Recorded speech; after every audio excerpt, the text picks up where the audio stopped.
Si A datang lalu si B.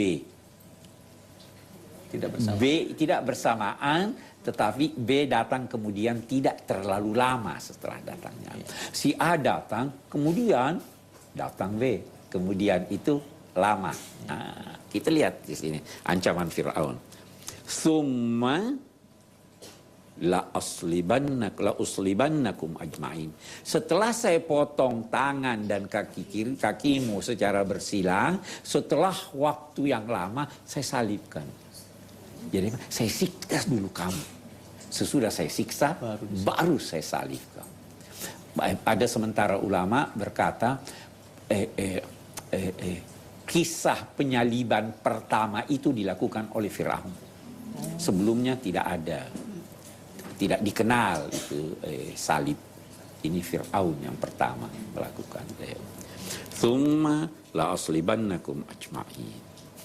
Bagaimana ini sikap para penyihir?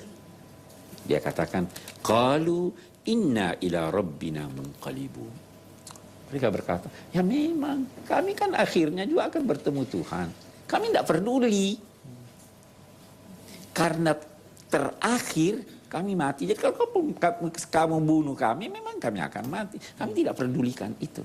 Kami akan kembali kepada Tuhan. Kita ingin garis bawahi kembali ini. Itu kan kita kalau ada orang meninggal atau ada musibah, inna lillahi wa inna ilaihi raji'un.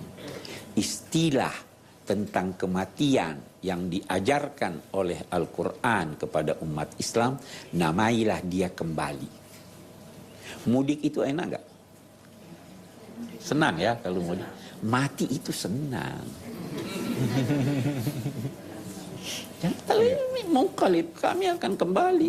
Ini terbalik lagi, kami kembali kepada. Ini mereka sadar bahwa kami kembali kepada Tuhan yang melihara kami. Ada orang ditanya takut mati, dia balik tanya, saya kalau mati kemana? Ya menemui Tuhan. Oh enggak, Tuhan baik. Saya bersahabat dengan dia. Saya patuh dengan dia. Dia beri saya ini. Oh, saya tidak khawatir mati. Karena saya kembali kepadanya.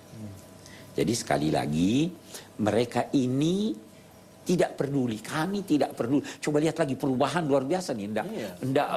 Tidak tanggung-tanggung ini ya. Kamu bukan hanya harta ya. Kamu bunuh saya tidak apa-apa. Itu sesaat. Nabi ada bersabda begini buat kita. Inna lillahi fi ayyami dahrikum nafahat ala fata'arradu laha. Ada saat-saat dalam hidup ini Tuhan memberikan nafahat. Itu seperti angin sepoi. Cari-cari waktu itu. Kita tidak tahu kapan. Tapi kalau Anda bertemu, oh itu berubah keadaan Anda. Jadi jangan duga bahwa perubahan manusia itu yang disiapkan Allah hanya pada Lailatul Qadar. Itu istimewa itu, ya kan? Tapi di luar Lailatul Qadar ada yang bisa mengubah sejarah hidup seseorang. Itu boleh jadi sesaat. Ada orang boleh jadi selama ini nakal, ini ibunya meninggal. Berubah, sadar, berubah.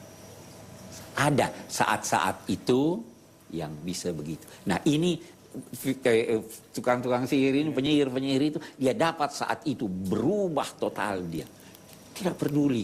Saya tidak peduli kamu bunuh saya, kamu salib saya. Karena pada akhirnya inna ila rabbina la. Mungkin istilah zaman sekarang itu kayak mendapatkan hidayah gitu ya Pak Quraisy. Istilahnya kan orang suka bilang gitu kan. Iya, mendapat hidayah, tapi boleh jadi hidayah itu prosesnya lama kan? Iya. Ini spontan ya? Ini spontan. Ini jadi spontan. namanya apa itu Pak Quraisy? Kalau hidayah prosesnya, kalau orang yang spontan itu, apakah ada istilah? Ini tadi nafahat. Nafahat. Dapat anugerah khusus dari Allah. Oh, anugerah. Iya. Kita akan lanjutkan lagi dan nanti setelah ini kami akan berikan kesempatan kepada ibu-ibu dan bapak-bapak untuk bertanya. Jadi tetaplah di Tafsir Al-Misbah.